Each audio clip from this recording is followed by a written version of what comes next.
This week, China's foreign ministry dismissed an international tribunal ruling as null and void, a ruling that's 10 years old.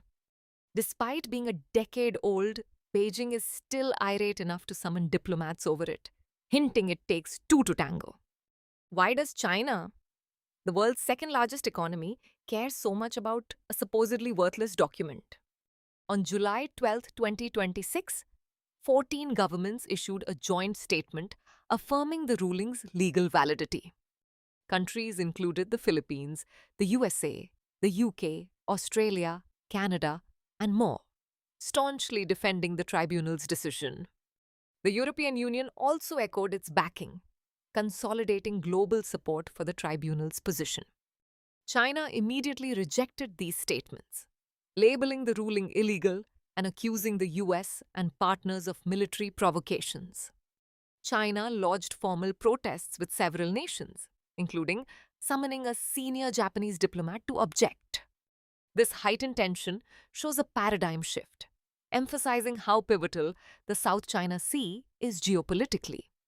The South China Sea covers about 1.4 million square miles and is arguably the most valuable waterway globally. Roughly a third of global shipping passes here, totaling a staggering $3 trillion in trade yearly. Contrary to outdated figures, the true trade value is around 36% lower than the often cited 5.3 trillion. These waters provide 12% of the global fish catch and are a crucial protein source for local populations.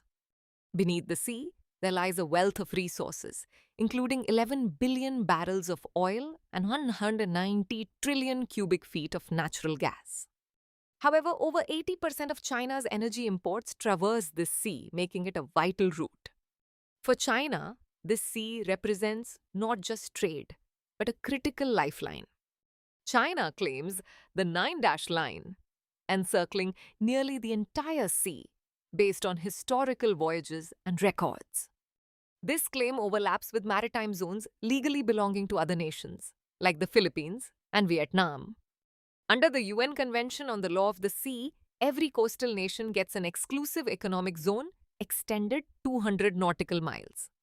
In January 2013, the Philippines initiated legal action against China, contesting the expansive claims. Contrary to popular myths, this wasn't a UN case, it was an arbitral tribunal in The Hague. China didn't participate, arguing that the tribunal exceeded its jurisdictional authority.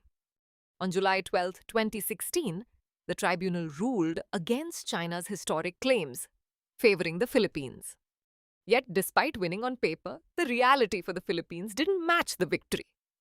Chinese coast guards and infrastructure developments persisted, complicating Philippines' maritime efforts. China's argument rests on consent and jurisdictional issues, challenging the tribunal's scope. However, the rebuttal is that China ratified UNCLOS, which includes compulsory arbitration like this. Ultimately, the core debate isn't just legal. It's about consent versus compulsory jurisdiction.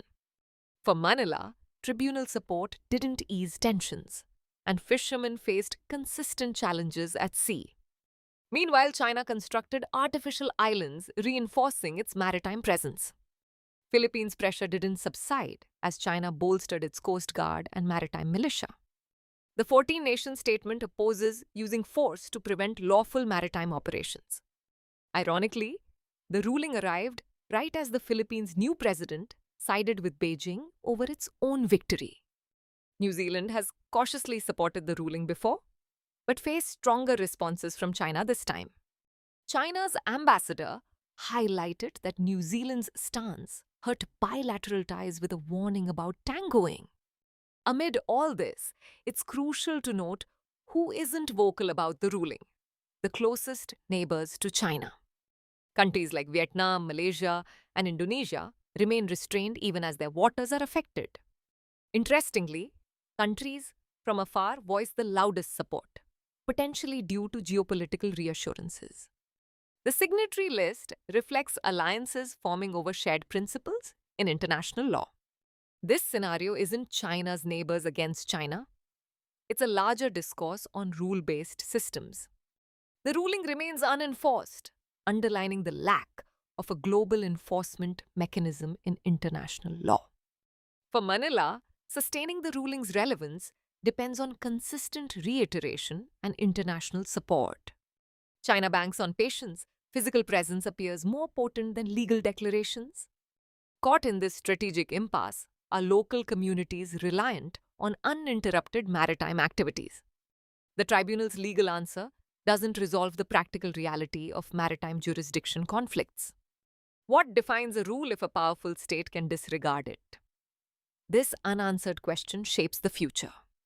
The controversy over the tribunal ruling's value illustrates tensions in international norms enforcement. Why are major players like India, France, and South Korea missing from current supporters? Consider what this implies about global power dynamics and geopolitical alliances. Engage in the comments.